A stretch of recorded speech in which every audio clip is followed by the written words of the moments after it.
রাত্রে লাইলাতুল কদরের রাত্রিতে। আর এই লাইলাতুল কদর রাত্রিটা কেমন, এটার গুরুত্ব কেমন, এটার ফজিলত কেমন, আল্লাহ তাআলা একটি আয়াতের পরে আবার বলেন লাইলাতুল কদরি খায়রুম মিন আলফি শাহর। এই লাইলাতুল কদর রাত্রিটা কেমন, এটার গুরুত্ব কেমন, এটার ফজিলত কেমন। লাইলাতুল কদরের রাত্রিটা খায়রুম মিন আলফি শাহর, হাজার রাত্রির থেকে উত্তম, হাজার রাত্রির থেকে উত্তম। তাহলে 1000 রাত্রি, 1000 রাত্রির থেকে এই রাত্রিটি উত্তম। আমরা 1000 রাত্রে যতটুক আমরা ইবাদত করতে পারবো, এই রাত্রে ইবাদত করলে 1000 রাত্রের ইবাদত করার সওয়াব পাওয়া যাবে। তাহলে আমরা কি কেউ 1000 রাত্রি কেউ আমরা হায়াত পাই? আমরা কি কেউ 1000 রাত্রি হায়াত পাই?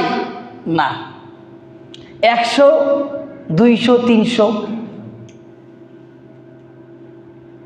তো 1000 রাত্রি আমরা ইবাদত করার সুযোগও পাই না। তো আমরা এক রাতে যদি আমরা ইবাদত করি, সেই রাত্রিতে আমরা 1000 রাত্রি ইবাদত করার সওয়াব পাব। তো এই রাত্রিটা আমাদেরকে খুঁজতে হবে। রমজানের শেষ দশকে এই রাত্রিটা আছে, বেজর রাত্রিগুলো 21, 23, 25, 27, 29। এখন আপনারা হয়তো বা নিয়ত করে নেবেন যে আমি 21 তারিখ, 23 তারিখ এবং 25, 27, 29 এই 5টি রাত্রিতে কী করব? রাত জাগ্রত, মানে রাতে ইবাদত করব, সারা রাত ইবাদত করব এই 5টি রাত্রিতে। তো হাদিস শরীফে আছে যে এই রাত্রির গুরুত্ব, এই রাত্রির ফজিলত কেমন।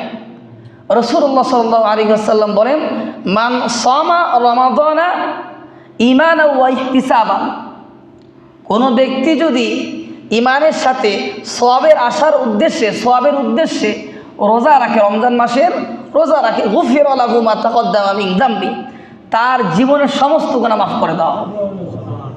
এরপরে কি বলেন ওয়ামান কামা লাইলাতুল কদরি, যে ব্যক্তি লাইলাতুল কদর রাত্রি জাগরণ করলো বা কিয়াম করলো, ইবাদতে কাটালো, ঈমান ওয়া ইহতিসাবান, ঈমান এবং সওয়াবের আশায়, গুফিরা লাহু মা তাকদ্দামা মিন যামবি, তার জন্য কি তারও সারা জীবনের গুনাহগুলো মাফ হয়ে গেল, তারও কি সারা জীবনের গুনাহ মাফ হয়ে গেল।